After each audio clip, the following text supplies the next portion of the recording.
بسم الله الرحمن الرحيم الحمد لله رب العالمين والصلاة والسلام على أشرف الأنبياء والمرسلين سيدنا وحبيبنا وشفيعنا ونور قلوبنا وقرة أعيننا محمد وعلى آله وصحبه أجمعين. نوعنا التعلم وتعليم وتذكر وتذكير والنفع والانتفاع والإفادة والاستفادة والحث على التمسك بكتاب الله وسنة رسوله صلى الله عليه وآله وصحبه وسلم ودعاء إلى الهدى ودلالة على الخير ابتغاء وجه الله ومرضاته وقربه وثوابه سبحانه وتعالى مع لطف وعافية برحمتك يا أرحم الراحمين. اللهم إنا نسألك علم لدني ومشرب صافي الهني يا وهاب يا غني. اللهم إنا نسألك علم لدني ومشرب صافي الهني يا وهاب يا غني. اللهم إنا نسألك علم لدني ومشرب صافي الهني يا وهاب يا غني. وصلى الله على سيدنا محمد وعلى آله وصحبه وسلم والحمد لله رب العالمين. آمين آمين يا رب العالمين. Okay, Alhamdulillah, Alhamdulillah, Alhamdulillah. First we'll do our nearness to you. My book first. I still don't know where my book went. Stage one day. Stage all over. Went to my book. Now my battery also disappeared. I put it on the table and then now all gone. So I don't know where. But I have this one. And that is another printer. The book in use. Okay, Bismillah ar-Rahman ar-Rahim. So Allah subhanahu Bismillah ar-Rahman ar-Rahim. So that the author, she says, what is it really? And what is it really? So she says, in the end, it boils down to this, explained Juwairiyah. As I bent forward to listen, how badly do you want to reach Allah subhanahu wa ta'ala? How important is your relationship with Allah subhanahu wa ta'ala to you? If it is really as important as you think it is, then all the things that are holding you back from progressing towards Him become unimportant in the greater scheme of things. That grudge, that hurt, that disappointment, that anger, what is the value of keeping all that in you when in the end you know that these are the things that are barriers to your journey to Allah subhanahu wa ta'ala? What is forgiving and being merciful to others compared to Allah's forgiveness and mercy upon you? Subhanallah. So this part of the book, right, so this chapter that she begins with, right, is about like what is when you look at things in this life, right? And sometimes people resist a lot of things in this life that Allah subhanahu wa ta'ala calls us to do. Right? So things like even in the Sharia, like prayer and fasting, and so on, laws of the religion. And on the other hand, relationships with other people. As to forgive someone, right? To be good to someone, right? To be righteous to someone, right? To be gracious to people. All these things, sometimes in life, people find it hard to do. Because of the anger, or because of the disappointment, or because of the hurt, or because of the whatever that they have gone through with this person, and they just don't want to, face it anymore, right? So, but Allah subhanahu wa ta'ala calls us to what is higher, right? To be righteous. And you think about it, whatever that you hold in yourself in this world, right? Whatever is an issue in this world that you might go through, right? Whatever it is, that can be anything at all, whether it is with family, or whether it is with parents, whether it is with siblings. Some people forever, for many years, they refuse to forgive their siblings. Some people, they refuse to speak to their uncles or their aunties. They refuse and they refuse and they refuse for many years. They go through it in this way. Think to yourself, is it worth doing all that and then sacrificing your paradise? Is it worth whatever is the issue in this world? Some people, they want to do what they want to do, that is against laws of the religion. They want to do it, and you ask yourself, is that worth sacrificing paradise? Is it worth it? You want to do something so much and you keep doing it, and you know that Allah subhanahu wa ta'ala does not like that you do it, but you keep doing it, and because of the small thing that you keep wanting to do, you don't get paradise. Is that ridiculous? Right? That's not worth it. Because paradise is much greater, it's much higher. And in fact, in the time of Rasulullah sallallahu alaihi wasallam, there was a king Right? And this king's name was Heracles. Right? So Hercules, right? This king Hercules, it was just telling the story earlier on. Right? This king Hercules, right? He received a letter from the Prophet ﷺ inviting him to Islam. And he knew the Prophet ﷺ was the true Prophet. He knew it. Right? And he had asked Abu Sufyan, one of the people of Mecca, all about Rasulullah ﷺ, and he confirmed what he knew, that this man, Muhammad bin Abdullah, he is the last prophet. And so he knew without any doubts he's the last prophet. But he did not embrace Islam because he was afraid that his people would remove him from the throne. They would take away his kingship. He was afraid that the people might even kill him. And he was afraid of the people. And if you were to compare, if he entered Islam, what is for him? If he entered Islam, what is for him? Eternity in paradise, right? If he entered Islam, he will have a palace and eternity in paradise, and eternal bliss and so on. Right? That compared to just a few years in this world being a king, because he was afraid that he would lose his kingship. Right? So he remained as a king, and he did not enter into Islam. So he chose being a king in this world as opposed to having Jannah in the next world. And when you think about it, that is a very unintelligent choice to make, right? Because this world is only for a while, and it's only for a few years, and then you have Jannah that is forever. And so that's why, when people say, all these laws in Islam, and they say, it's so hard to do, like, it's so hard to pray 5 times a day, it's so hard. You compare to Jannah, it's so little. Right? You pray 5 times a day. How hard is that? You have 24 hours. Just pray 5 times a day. It's less than 5 minutes for each prayer. It's really, really, really very extremely light. Right? Allah subhanahu wa ta'ala tells us to cover up. It's so simple, right? Now everything was so instant. Right? It's so simple, and so many people are doing it in our society. We're not the only ones. In our society, people are even gracious about it. They don't harm you. They don't abuse you. And people in Singapore are pretty good to Muslims, right? They're okay. Right? They're okay to Muslims. It's not hard at all. And to not do it, and in doing so, you are sacrificing your Jannah. Does that even make any sense? Right? It's so easy to do the laws of this religion. It's so extremely easy, right? But our nafsu wants something else. So you tell your nafs, oh nafs, you want to do all these things that Allah subhanahu wa ta'ala does not like, and in doing so, you're going to give up Jannah. The price of all of this is Jannah. Are you seriously willing to pay that price? Like, are you going to give up Jannah, like, just because, some people, just because they want to go out, with their friends and do whatever that is that they know is against the religion. And like for example, they want to go and watch movies or go for a party or whatever, and at that point, sacrificing their Maghrib, or sacrificing their Asr or their Zuhr, right? And that is and sacrificing Maghrib or Asr or Zuhr, not doing all these things, that is hellfire. So is it worth a few moments of happiness or play? It's not even happiness, but it's just fun. Is it worth how many thousands of years in Jahannam? Is it even worth it? Right? So when you put it side by side, you're like, actually, yeah. A lot of things in this world that people say, oh, they have to do it. Or they say, oh, it's so difficult to do in Islam, it's so difficult. You put it next to Jannah. Right? You see Jannah, and it is a small amount of things Allah is asking you to do, and you do this, you get Jannah. It's a good deal. It's a very good deal. And the one who does not take this deal, that person is unintelligent. They are not at all intelligent. If you go just something so little to do, you refuse to do it, and you give up an entire palace and eternity in happiness. And not just give up that, because if it's not that, it's going to be damnation in the hellfire. Correct or not? It will be cursed and torture in the hellfire. It's this or that. It's one or the other. There's no third place to go. It's one, this or that. Right? So whatever you do in your life, you just think to yourself, you find it hard to do about Islam, or if your friends find it hard to do about Islam, what's so hard?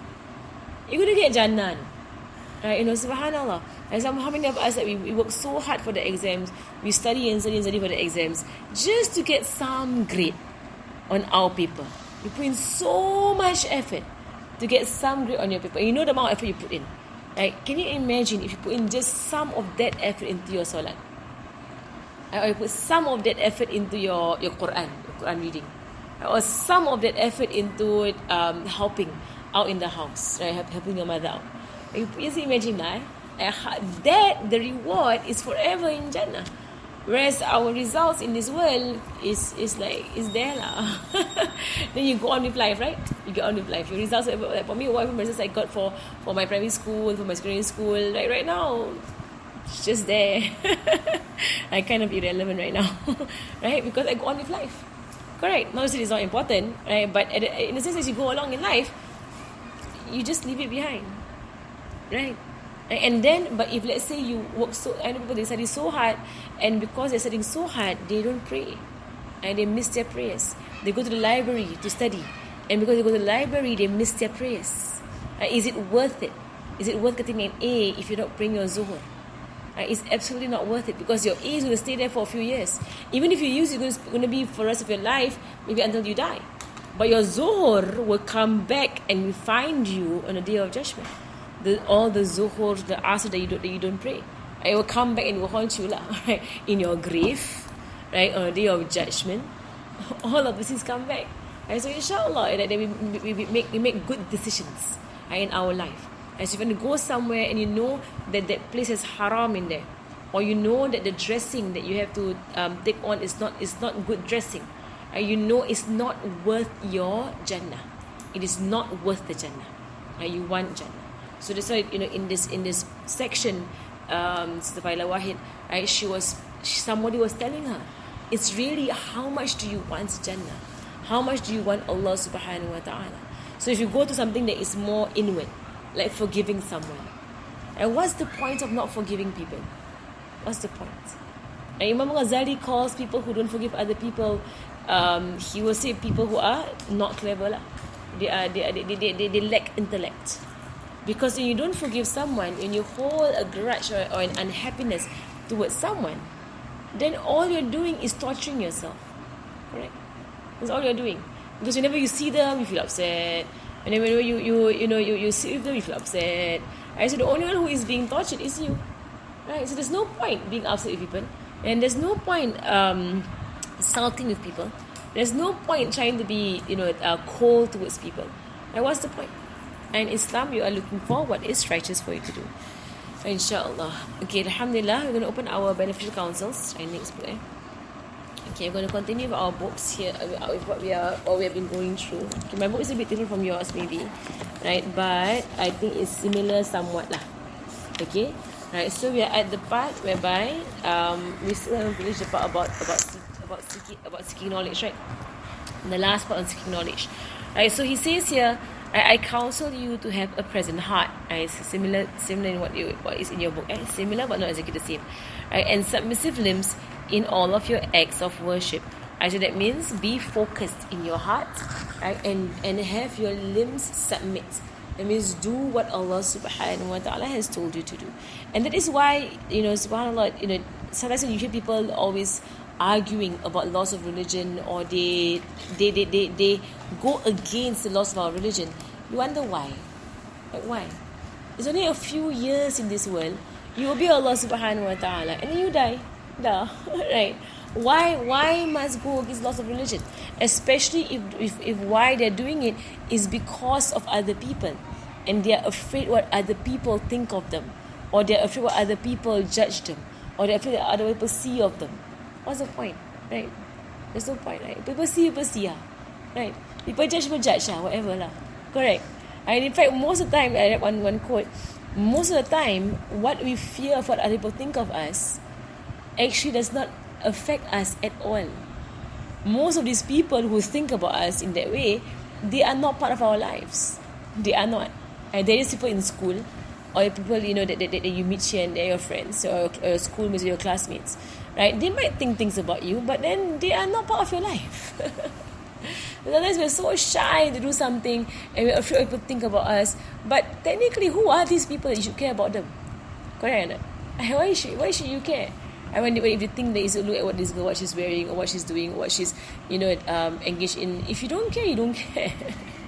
And because you only care what Allah subhanahu wa ta'ala says about you. So you submit your limbs to the laws of Islam. And that is more important, because the only one that is with you throughout your life is Allah subhanahu wa ta'ala, and no one else.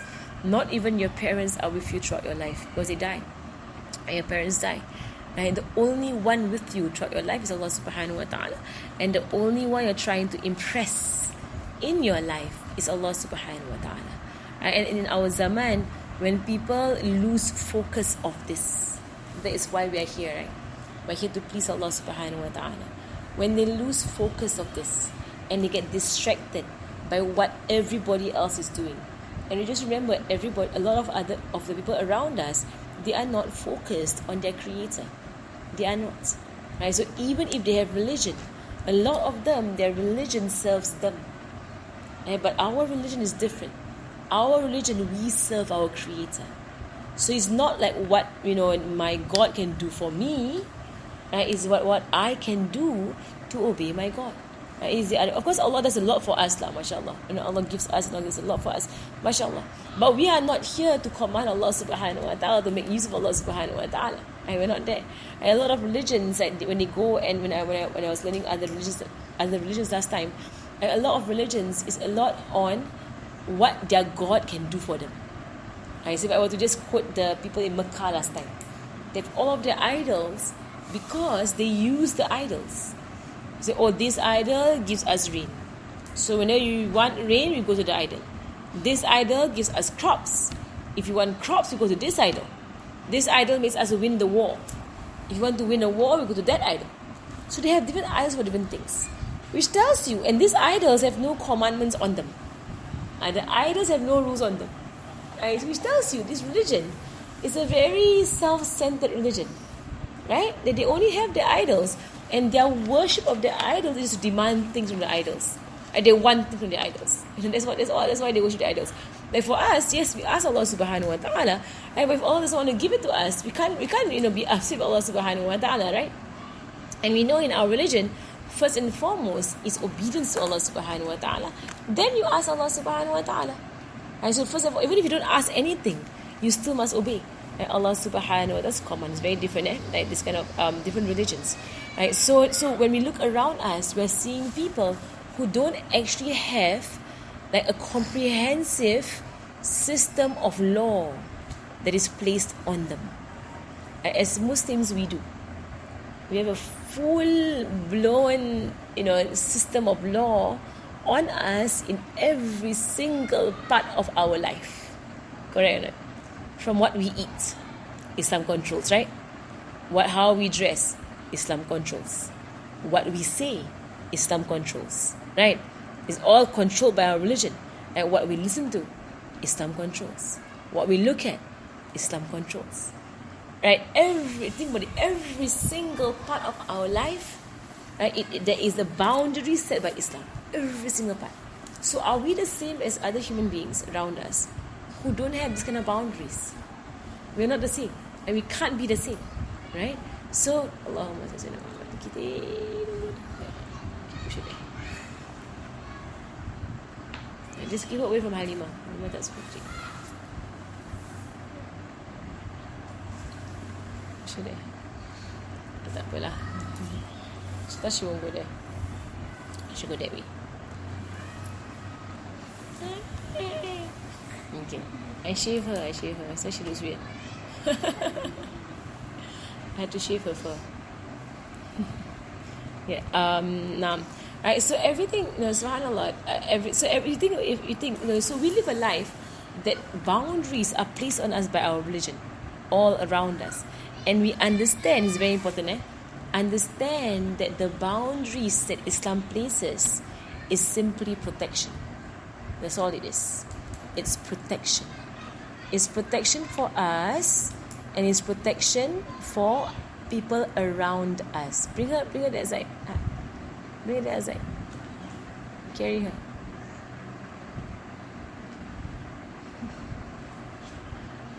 Okay, push her this way. Nudge her. Go. Okay, bye.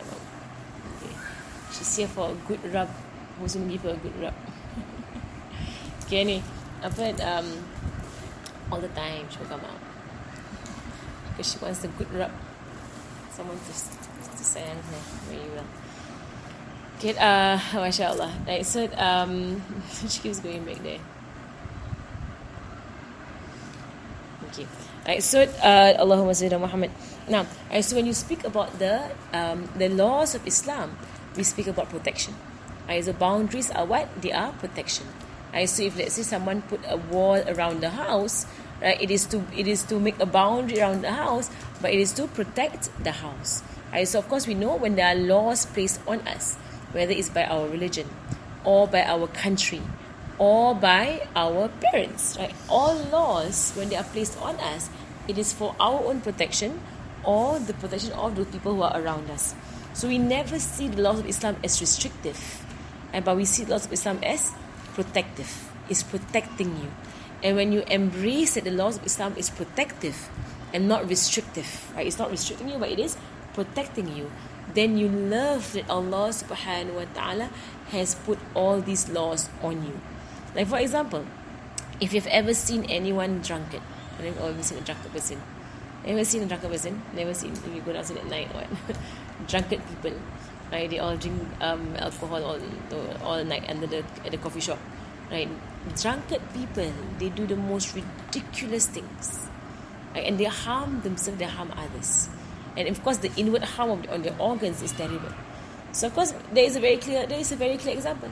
Islam puts a complete no on alcohol, because when you don't have your mind, right, you could end up even killing a person and not even realizing it.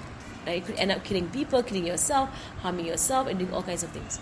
So drunkard people are just really, and this is in English language, they call very drunkard people wasted. They are wasted. Because they are wasted. They have wasted away part of their life by getting drunk. So mashallah, so all of the laws in Islam, even the halal foods, even everything like in Islam, is to protect human beings, yourself, and society. So you submit your limbs in all of your acts of worship. So you obey Allah, that Allah has placed this on us.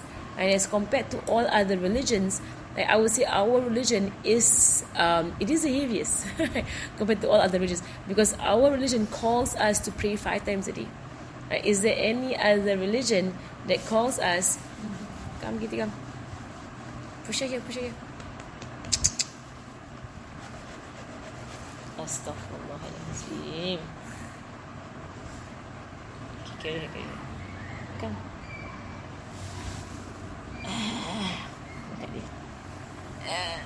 Di sini.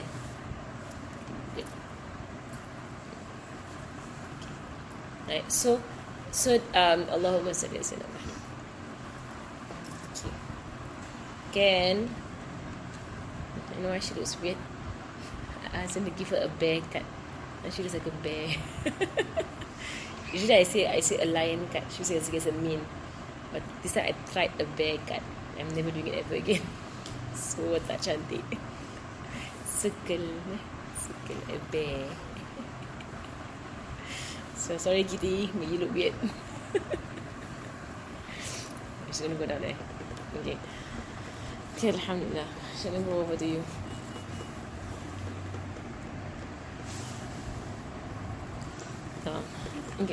Okay. Now, right, so in all of your acts of worship, so through this you will attain the fruits of those acts, and the light will pour onto you. So we trust Allah subhanahu wa ta'ala in our obedience to Allah subhanahu wa ta'ala. And I hope that you all, as you go through these lessons more and more, right, that you would put in more and more effort. If you're salat, you make sure that they are, if you're doing all 5 of them, alhamdulillah, you can add a bit more to sunnahs. Right now in the holidays, you have a bit more time, you can pray more duha prayers. You can put sunnah before subuh. Right, sunnah before subuh is a very easy sunnah to do. It's only 2 rak'ats before subuh, and and the reward of it is better than the entire world and all that is in the world. Mashallah. So if you can do the 2 rak'ats before subuh and so on, and try your best to increase your ibadah. And if you do this, you will have the fruits of those acts in the hereafter, in the next world, right? And the light of these acts will pour upon you. And through this, I also advise you to be conscious of Allah in every state. And just remember Allah subhanahu wa ta'ala wherever you go. And this is the best advice anyone can give to anyone. And that's why anytime, people, when they speak in the khutbah, they will say, Ya ayyuhan nas ittaqullah. Which means, oh people, remember Allah. Oh people, be mindful of Allah. Oh people, know that Allah subhanahu wa ta'ala is watching you. If you can have this in your mind all the time, you are protected. And you are protected. And sometimes when I teach adults and teach mothers, and they worry so much about their children. And I just tell them that if you can teach your children to just be mindful of Allah subhanahu wa ta'ala, to remember Allah sees them wherever they go, whether or not their mothers see them. So Allah knows what you do on your phones. Allah knows what you do, on your... Can you on the other side? She wants to sit there. She doesn't want to. She wants what? She's not making. She likes what? She want?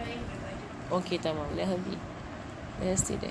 Okay, she's gonna sit there. I don't know lah. She wants to sit there. Kitty. Okay. Are you okay, Alima? You want to move somewhere? She won't follow you. Inshallah, she won't follow you. She wants her Juba. Okay. Allahumma salli Muhammad. Now, right. So and if a person can have an awareness of Allah subhanahu wa ta'ala in their heart, then that is the ultimate protection. As Allah in the Quran says that that O son of Adam, and means all human beings, that indeed Allah has sent to you clothing. Allah has given us clothing. And so clothe yourself with the clothing that is the honor of human beings. And then Allah says, but the clothing of taqwa, that is better. The clothing of taqwa, meaning to be aware of Allah subhanahu wa ta'ala and to be fearful of Allah subhanahu wa ta'ala. Also to be hopeful of Allah subhanahu wa ta'ala, to fear His punishment and to hope for His reward subhanahu wa ta'ala. That is taqwa, and that is better for you. So your heart should unceasingly be aware that He is watching you and He is near you, that Allah subhanahu wa ta'ala is near you. Remind and admonish. Admonish means scold. Remind and scold is to reprimand yourself, your lower self. It means your nafs. So if your nafs likes to sleep, so you need to reprimand the sleeping nafs. Your nafs likes to eat, you reprimand the eating nafs. The nafs likes to be lazy, you reprimand, you scold it. You scold your nafs in its way. The nafs likes to waste time and play games and download don't know what stuff on the phone, and then just watch all kinds of ridiculous things. And the nafs likes to do all of these things. And now in our zaman, I don't know how many of you have your own phones, and how many of you have your own accounts, on all these platforms.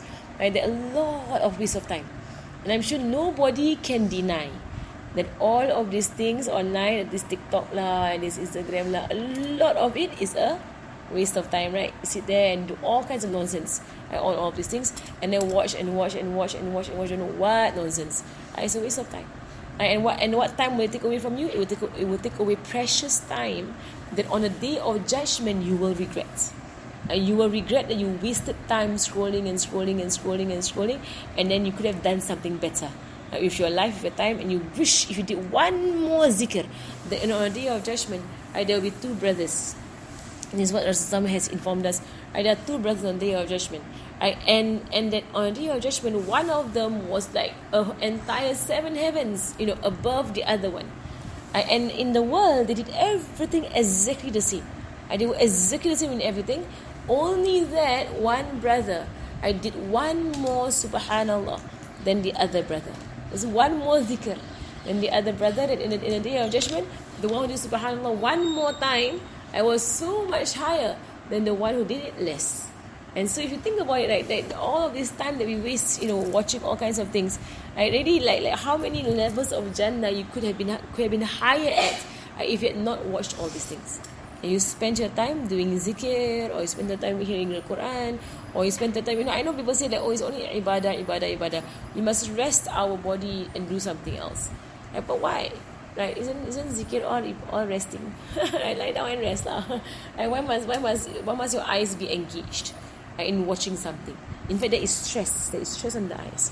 Close your eyes and do zikir and do salawat, and you'll be more rested. And in fact, you wake up even earlier, and you can do a lot more things with your life, inshallah. And it is really the cause of people missing their subuh prayers is because at night their eyes are occupied with what is haram or what is useless. Right? So whatever they are watching is haram or useless because they are watching all these things at night, into the night. That is why they can even find it hard to wake up for subuh. And much less for tahajjud. And they can't even wake up for that one. Because their eyes are just so full and so heavy with what is sinful or useless. And so be careful that you don't like scroll and watch or do things that are mindless, right, in our zaman. But inshallah, if you don't have a phone, good lah. There's a blessing. But to have a phone is a blessing. And for me, I have a phone because I must contact people. After every class, I open my WhatsApp, it's full of messages. And then you see after between classes, I open my phone, I was like, there's so many things to respond to. Right? But mashallah, as far as we can, we control ourselves. And then he said here, right, so to call it to the way of Allah with wisdom and good teaching, acquainted with the reward and eternal bliss, honor, elevation, and great fortune it will gain if it obeys Allah subhanahu wa ta'ala, and acquainted that it know of the painful torments and the great shame that it will receive by abandoning obedience and committing acts of disobedience. Indeed, the lower self, due to its ignorance, hardly ever does something or refrains from doing something unless it is motivated by hope or by fear. Right? The lower self, our nafsu. And that's how human beings are. Either you promise the person a reward, or you threaten with a punishment. And that's how you get people going, right? There has to be a motivation, or there has to be a deterrent. And so you need to teach yourself lah. Tell yourself, okay, if you don't do this, this is the punishment. If you do it, here's the reward. So come on, push yourself and to do it more. So that inshallah for subuh prayers, if not praying sunnah subuh, tell yourself, it's only 2 rak'ahs. And these 2 rak'ahs will gain you more than everything in this entire dunya.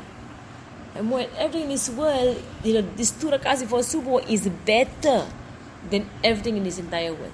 So why are we not doing it? If you're not doing 2 rak'ahs of subuh, why? It is so hard to pray 2 more rak'ahs. Is it so hard? It's not hard, right? It's very, if it takes less than 5 minutes, pray 2 extra rak'ahs before subuh. And later on the day of judgment, you're like, Alhamdulillah, I began praying 2 rak'ahs before subuh. And because you see the reward in Jannah and all of the reward just for praying 2 rak'ahs of subuh, just for doing that, it's so little. That's why you see just now that how much are you sacrificing? 5 more minutes of sleep. Is it worth it? 5 more minutes of sleep is to wake up earlier, a little bit earlier, right? And then take a wudu and pray 2 rak'ahs of subuh. Or you pray your duha prayers, or you pray sunnah after Maghrib, or you pray sunnah after Isha, or you pray the sunnahs of Zuhur. Add on to your prayers, and do your zikr, inshallah. So the self needs to be motivated by hope and by fear. Its nature is to avoid acts of obedience out of laziness. We're all there. The nafs is lazy. The nafs is lazy. So when it doesn't have to wake up for subuh, for example, it's on his menses, if someone's on their menses, they don't have to pray, right? They will sleep right through, correct? Sleep until what time? So because they are on their menses, cannot pray. So they just won't wake up, right? Because lazy. The nafs is lazy. But then for subuh, inshallah, they wake up because forced to, right? And some of them so lazy, after subuh, so sleepy, go back to sleep. Even though Allah promised Hajj and Umrah 3 times. Nabi Muhammad SAW promised that those who wake up for subuh and pray in jama'ah and stay awake and they zikr to Allah subhanahu wa ta'ala until sunrise, get what? Hajj and Umrah 3 times. Don't have to pay any money also. And now want to go for Umrah takes you how much? I can get $3,000 to go for Umrah. 3,000. You go 3 times, 9,000. You stay awake between subuh and sunrise, get 3 Umrah already, free. Right? Don't have to pay any money. Correct or not? You don't have to go all the way there. You don't have to go and do all the things down there. You just stay awake. And of course, we are so lazy. Right? Even that Allah give kind of big reward, get Hajj and Umrah. So big. Don't want. So lazy, sleepy. Go and sleep after subuh. Astaghfirullahalazim. Right? Wasted, right? So you think it only maybe about half an hour or 45 minutes of staying awake until 7 o'clock. That's all. Like if you pray subuh at 6:45, 6:30 or 6:15, it's only that bit of time. Just tahan lah. Why can't tahan? Tahan and stay until sunrise, and then pray Ishraq 2 rakats, and you get Hajj and Umrah. MashaAllah. So now as you go into your holidays, right, just tell yourself lah, what is your goal this holiday? If your Quran reading is still very weak, then work on your Quran reading. The entire year you spend so much time working on your studies, on your secular studies, on your English, your math, your science, and so on. You work so hard on all of these things. Then your Islamic studies, and if you're still so weak in all of these things, then now it's high time to get it down very, very fluently and to improve yourself on it. So he says here, I counsel you to spend every moment and every breath in doing something which will benefit you in the hereafter, or in your livelihood, which will then assist you in the hereafter. Right? So always ensure that whatever you do is beneficial. The story of a king, right, who used to reward people who had very, really amazing skills. Right? So he will reward people with very amazing skills. So every day people will go to this king and they will present their amazing skill. Whatever they can do, they will present that to the king. If the king is amazed, the king will give 100 gold coins to this person. Okay.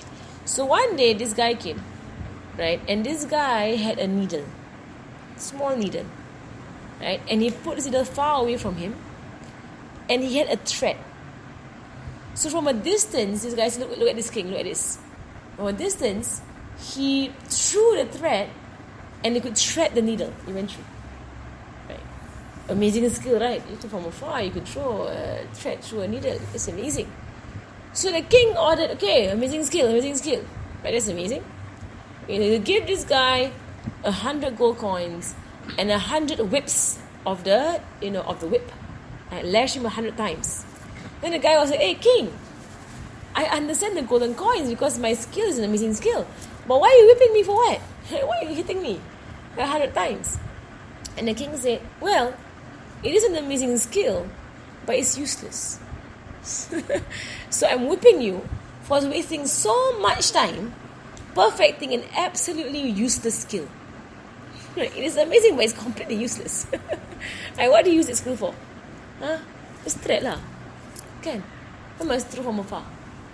Right? The king said, the person is a reward for an amazing skill. Yeah, it's like a punishment for wasting all that time learning something that was useless. And sometimes we do that also. We learn something that is completely useless. You know what people learn. And in fact, you know what? This is exactly what video games and computer games are about. Video games and computer games and phone games, whatever. It's like perfecting some skill on the phone that is absolutely useless. Correct? Completely useless because it's all virtual. Correct?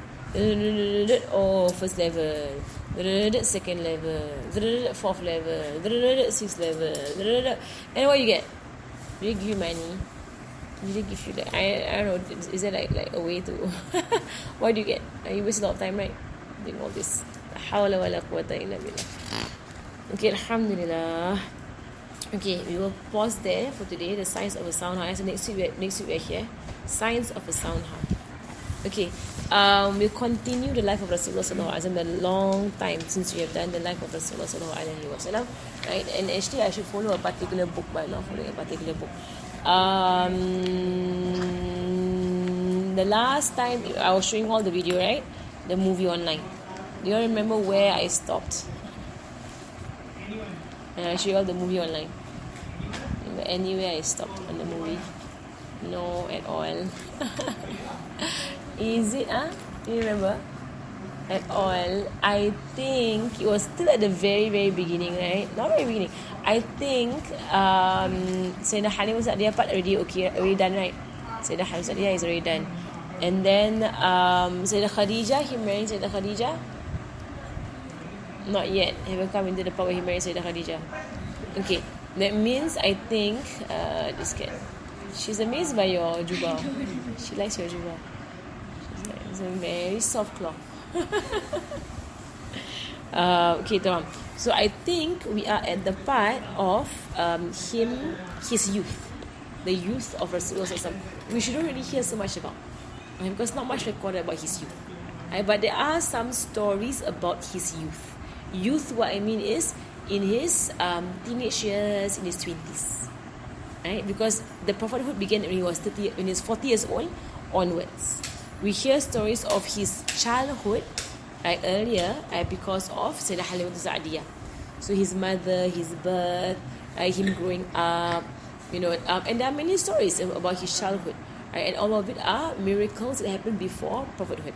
And then we have his young age, whereby he was orphaned. No father, no mother, and then no grandfather with his uncle, and then his uncle had many children.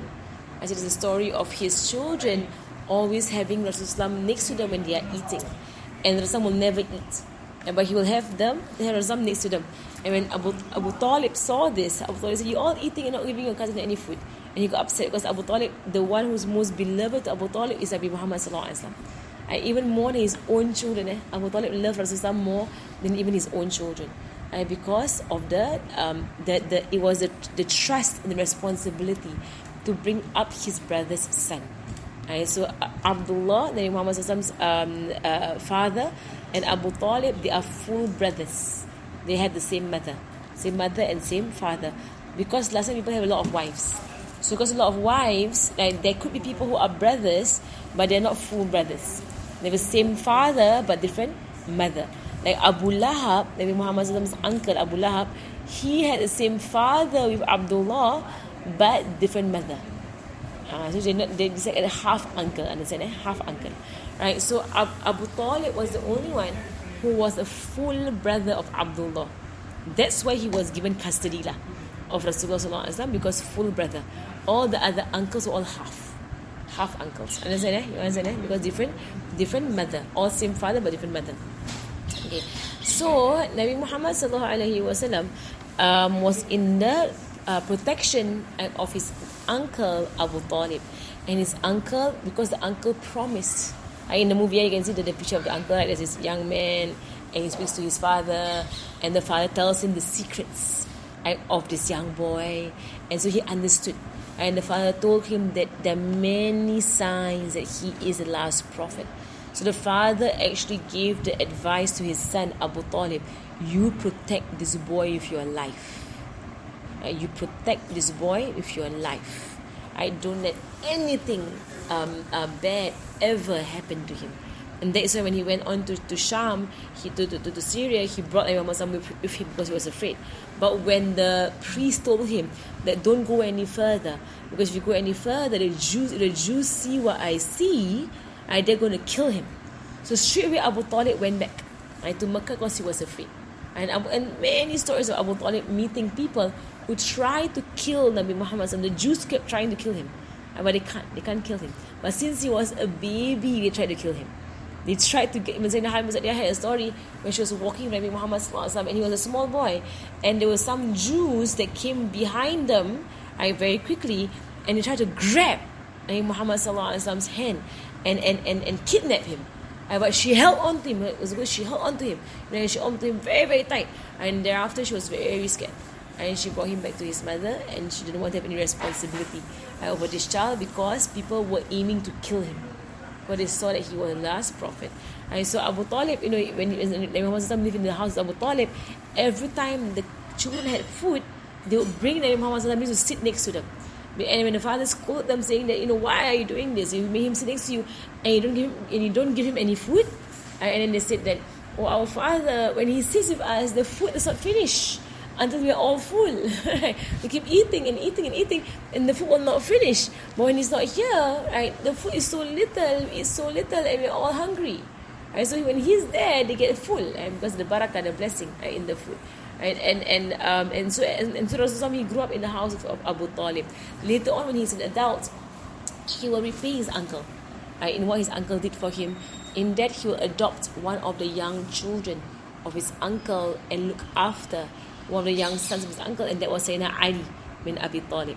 Sayyidina Ali was much younger than Rasulullah, and he was the young boy that Nabi Muhammad in a way of repaying the kindness of his uncle. Right? He adopted Sayyidina Ali to look after thereafter. Right? So, mashallah, Rasulullah sallallahu alaihi wasallam, as he grew in the household of Abu Talib, and he was of the most beloved of the people to Abu Talib, and Sayyidina Abu Talib, and Abu Talib to the end of his life, he never left Rasulullah sallallahu alaihi wasallam. Even though the Quraysh tried to pressure him to abandon Rasulullah, he never abandoned Rasulullah until he died. And that is because his father already wasiyat. His father gave him the trust. You do not leave this boy by himself. So till the end of his life, that's why you see Abu Talib, no matter what, even though he was, on the outward he was not Muslim, don't know whether he was really Muslim or not, even though it seemed as if he was not Muslim, he never left the side of Rasulullah sallallahu alaihi wasallam. And so inshallah next week I'll continue from the youth of Rasulullah sallallahu alaihi wasallam into his marriage with Sayyidah Khadija. Are there any questions? No questions. Okay, no questions. And therefore today, وصلى الله على سيدنا محمد وعلى آله وصحبه وسلم. الحمد لله رب العالمين. الفاتحة. أن الله يرزقنا علما نافعا والعمل الخاص ويسعى من الهدى ويسر بقلب النبي محمد صلى الله عليه وسلم وإلى أرواح معاني من مشايخنا وذوي الحق علينا وإلى حضرة النبي محمد صلى الله عليه وسلم. الفاتحة.